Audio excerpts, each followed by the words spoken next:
24 hours later, and it's official. The verdict's in. Rangers are shite, and the fans are not happy about it. Let's see what some of the fans have got to say. Battle Fever Network.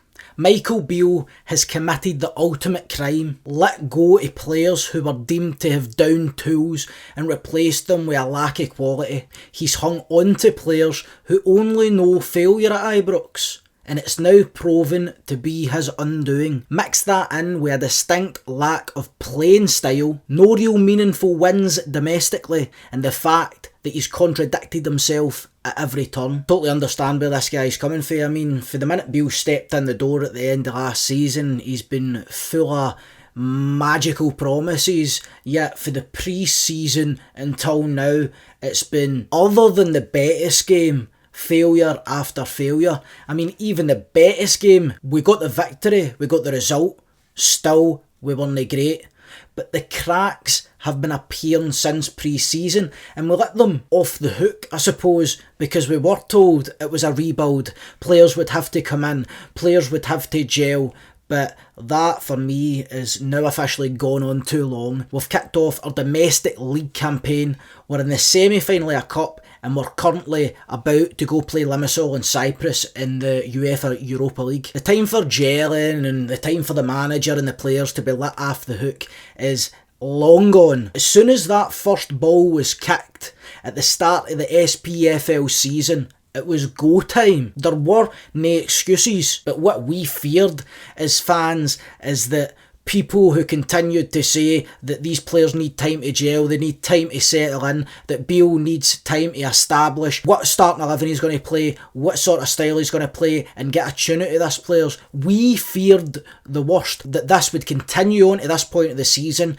and ultimately the season would be dead and gone before we even got started. The fourth official says, have a gut feeling that Beale might survive this loss to Aberdeen as well, and look, so do I. I mean, I think the board, by no sacking Beale immediately after that loss to Aberdeen, possibly even the Celtic game, but alright, maybe that would have been a bit too early for some people, but I'm not so sure about it myself. But after the Aberdeen game, what it says to me is that either the board believes that Beale can turn this around, or the board have resigned themselves to one, being second best, and two, having the league dead way before Christmas. Because with all these injuries piling up, no identity whatsoever, and a team that's playing and getting worse by the game. For me, I've started to lose most of the small bit of hope that I still had left in Michael Beale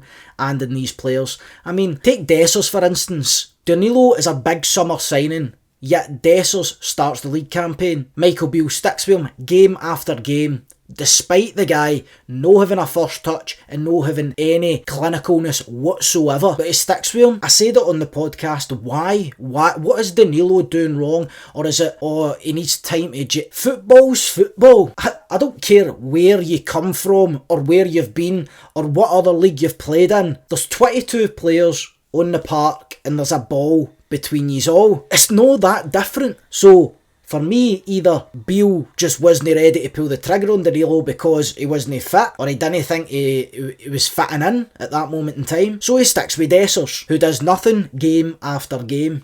And it's another decision that Beale has made, along with some of his team selections, along with this consistent rotation and starting 11, and the style of play that we're playing on the park, that started to really make me doubt him as the season got underway. Surely Rangers can't afford to let this hang over their head, he says. Beale has lost the fans, and prolonging the inevitable is no doing favours to anyone. Just get it done before the season is completely over. Again, a reason why the board may not be pulling the trigger and getting rid of Beale is because they don't have any lined up. They'd put all their eggs in the one basket with Beale, gave him all the cash, let him throw out Morelos and Kent and Kolak and Zakala and Arfield, and bring in who he's brought in, Danilo, Lammers, Dessers, Sima, and now the board are dumbfounded with where Rangers find themselves at this early point in the season. The Rangers army says, The longer this goes on with Beale, the more the fans will turn on the board. Certainly, I mean, the fans have already turned against the players and against the manager majorly. So either Beale sticks around, something miraculous happens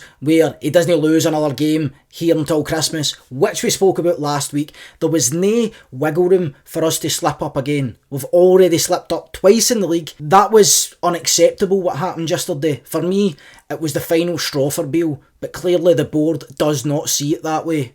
They're playing a stupid and dangerous game which they'll lose. The fact that he hasn't been sacked shows that the board don't have a clue what they're doing on the field. Get him sacked now, Rangers. Again, I don't really like calling for somebody's job at the end of the day, but you're in that job for a reason. You're put there to fulfil a role. You're put there to get the team playing well on the pitch, to win games, to win trophies and be successful. For me, he doesn't tick any of the boxes at the moment. We are not playing well. Whether we are winning or losing, some of the victories we've had this season have been hard to watch. And we've got the win, but when you're watching a performance like that, you know the inevitable's coming against a team like Aberdeen, or against a team like Celtic, or against a team like PSV in the Champions League, who go on to destroy us, humiliate us, and leave us with our tails between our legs. The Rangers Journal says, "I've felt so much anger since full time yesterday." Probably obvious in his tweets.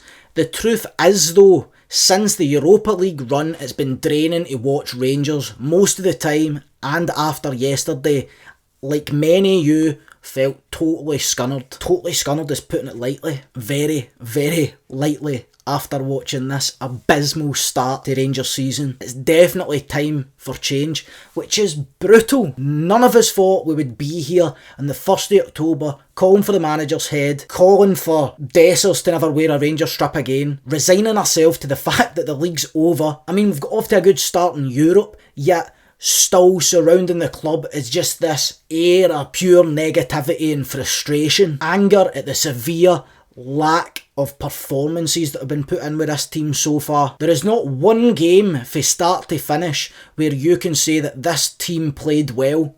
You're lucky, honestly, if we've got a half out of this team. 10 minutes seems to be our whack at the moment, and it's no good enough. Now let's switch over to YouTube comments to see what people are saying in them. It's awful that you have to come on here and say this, but I'm fucking glad somebody's saying it. We deserve so much more than this dross. Couldn't have said it better myself. We absolutely do deserve so much better. But honestly, if things stay the same, the manager keeps employing the same tactics, and we don't quickly get players back from injury, dross it is for the rest of the season, I'm afraid. David Brisbane, you know sacking the manager is not the answer. The club needs to take a long, hard look at itself and try and figure out what it wants to do, and then have a plan and the resources to do it. I mean, fair enough, but that's like a long-term solution. We need a solution here now. And the only thing that we can do, we can't bring players in. The transfer window is closed. We've completed the rebuild. So either we start stripping captaincies, dropping players, and getting rid of players, not letting them play if they don't play to the best of their capabilities, or ultimately the buck falls with the manager. This is modern football. This is football. Never mind modern football. The manager is there to guide the team to victory. He's not doing it. The manager's there to get the team playing well. He's not doing it. The manager's there to lift up, motivate, inspire and lead the players. Doesn't look like he's doing that for me. And that is ultimately reflected in the performances. So what do we just keep the same manager, keeping the same trajectory? And we'll be lucky to finish second at this rate. Hammy LG. Gio got to a European final and lost in penalties, won the Scottish Cup and got to the Champions League group stages. Get no backing in the transfer window, lost half the team to injury and get sacked. Beale has been back too in transfers and has developed no playing style, won no cups, didn't make the Champions League, lost 3 of the opening 7 games and fallen 7 points behind Celtic. Beale has got to go, and we need a manager to come in who allows us to play with pace, energy, passion, and also sign Andros Townsend in a free transfer. We need a winger.